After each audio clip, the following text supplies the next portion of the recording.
La première BMW M3 est apparue en 1986.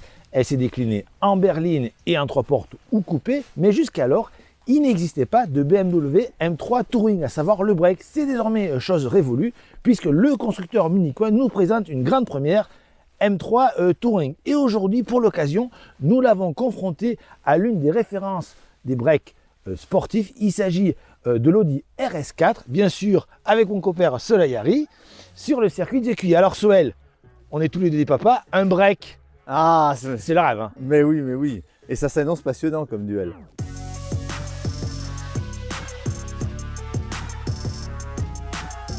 C'est en 1986 qu'est apparue la première BMW M3. Il s'agissait bien évidemment de la mythique E30.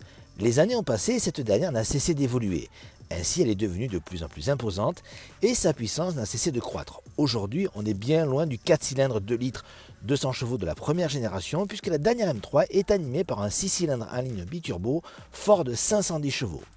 Pour ce qui est des carrosseries, elle a longtemps été uniquement disponible en coupé, puis la gamme s'est développée avec une berline, mais jusqu'à aujourd'hui, BMW n'avait jamais osé le break. C'est désormais chose de faite pour le plus grand plaisir des amateurs qui attendaient avec impatience cette déclinaison. Si elle est nouvelle chez BMW, c'est loin d'être le cas chez Audi, où elle est devenue un grand classique. Ainsi, pour trouver le premier break badgé RS, il faut remonter à 1993 avec la magnifique RS2, élaborée en partenariat avec Porsche.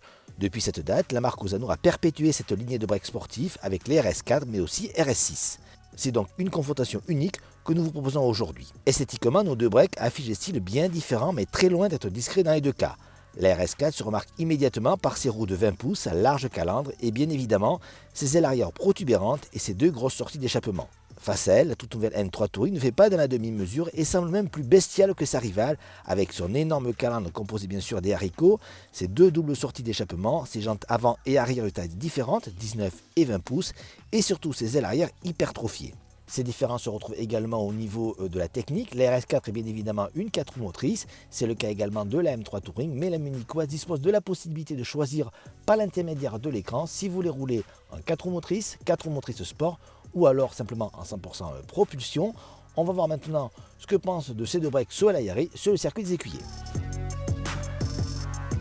Alors déjà, la voiture est bien équilibrée. Quand on rentre sur les freins, on va directement au point de corde. Et sur les gaz, bien sûr sa motrice, il y a une 4 roues. Génial. Alors sur les gaz, ça sort hyper bien des virages. Il y a très peu de grippe aujourd'hui. La piste est froide. Il y a peu de motricité pour une voiture normale. Bon là avec les 4 roues, c'est pas trop le problème. Mais on sent que la voiture est plutôt typée. Le contrôle, le couple se répartit. La puissance passe de façon équilibrée sur les 4 pneus. C'est quand on prend les gaz, on a tendance à remettre la voiture en ligne et elle continue peu en glisse en tout cas. Là, je suis à fond, volant droit, voilà. On sort en courbe, c'est efficacité redoutable. Sur les entrées sur frein, elle va au point de corde. On arrive quand on dose bien les freins, on fait le dégressif, on arrive à la faire venir et la faire aller où on veut. Voilà, ça c'est bien. Et là, je mets gaz, et quand je mets gaz, ça remet la voiture en ligne. Bon, là, on est allé un peu loin quand même. Je suis embuté de contre la cage. C'est efficace. Aujourd'hui, c'est vraiment une piste hyper piégeuse. Hyper piégeuse. La voiture est assez souple, c'est vraiment c'est sportif, mais c'est aussi c'est vraiment pas inconfortable. Voilà. Bon, la limite c'est s'il y a une limite à trouver, mais c'est vraiment une bonne auto. Mais la limite c'est ça. Quand on veut jouer, là on est dans une grande courbe, on a fait rentrer la voiture en glisse et on est vraiment en travers sur la piste et on veut profiter de cette glisse pour sortir en drift, se régaler en sortie.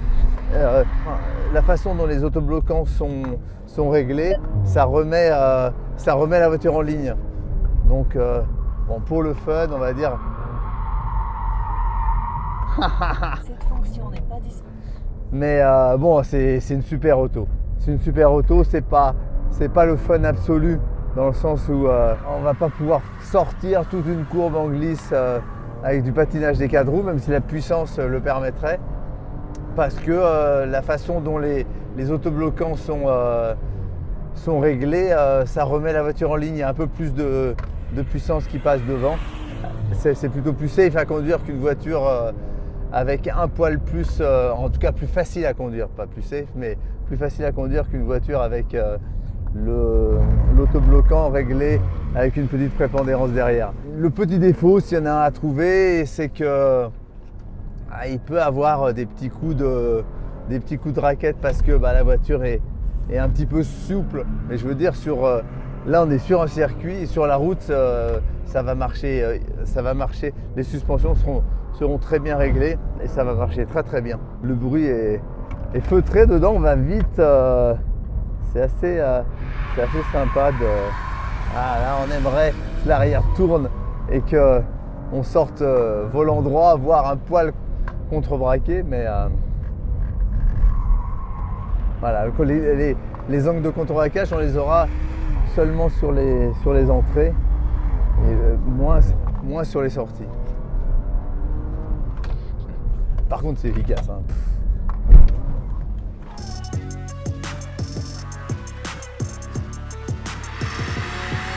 On monte dans des baquets, mais c'est la folie comme ils sont enveloppants. On est aussi bien tenu que dans des baquets de course. La position est géniale.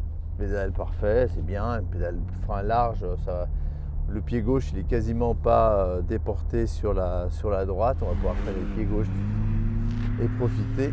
On a tout débranché bien sûr.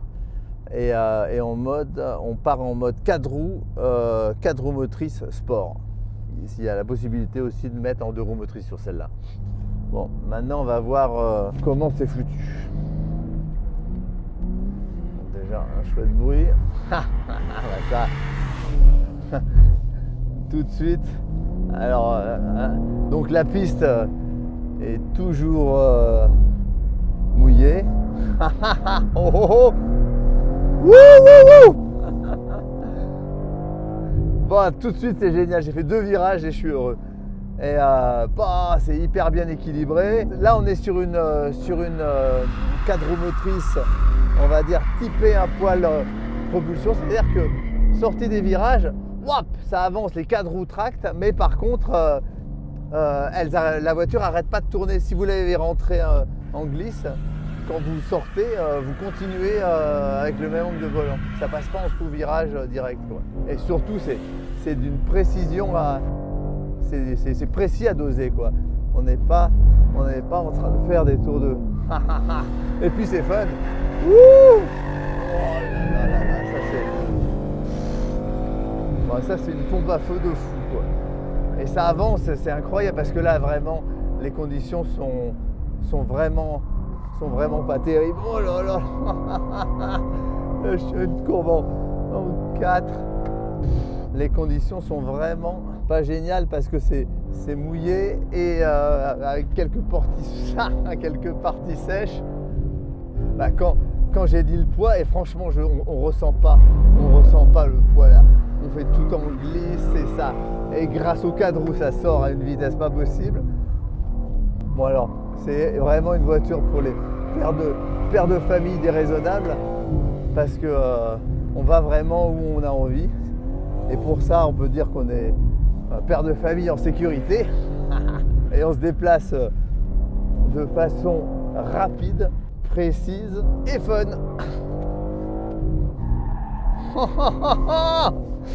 Génial. Moi, je veux amener ma fille à l'école avec cette voiture.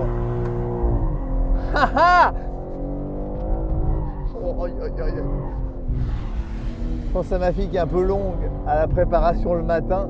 Je suis sûr de l'amener tout le temps à l'heure avec cette voiture. Bon, je parle plus parce que c'est bon, hein, je profite, je suis désolé. Mais le bruit est là, c'est précis. Les suspensions, c'est vraiment hyper bien. Les freins, c'est précis. Je sais pas quoi dire. on est quand même dans une caisse de 2 tonnes. Presque 2 tonnes.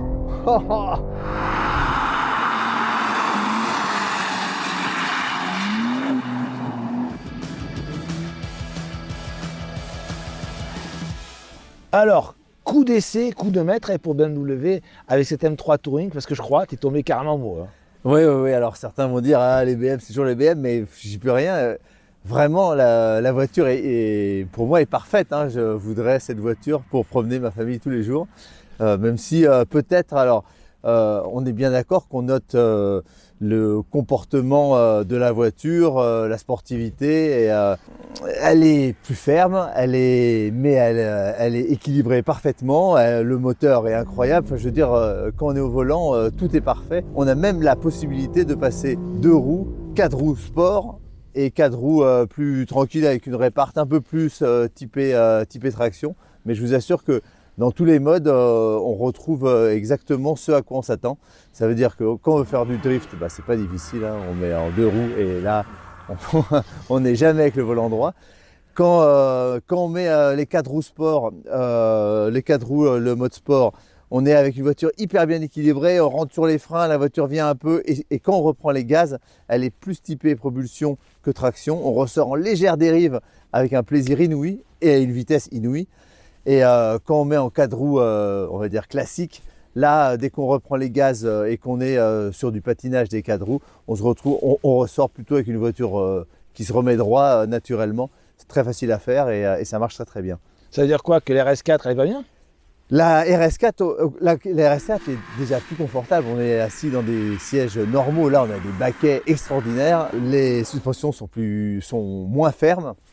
Donc elle est plutôt plus confortable, c'est une voiture qui marche hyper bien, qui est très rapide, mais qui a plutôt un tempérament un peu moins joueur, un peu plus sous-vireur. Et on n'a pas cette possibilité de régler les trains, en tout cas les autobloquants, comme on a envie. On est de toute façon tout le temps avec un mode 4 roues qui est, dès qu'on reprend les gaz, plutôt typé traction. À vous, la voiture se remet droit. Et si on veut du fun, c'est pas la voiture qu'il faut choisir. En clair, c'est bientôt la fin d'année. Qui dit Noël dit cadeau de Noël. Il faut que tu fasses ta liste. Dépêche-toi. Dépêche-toi. Je la mets direct.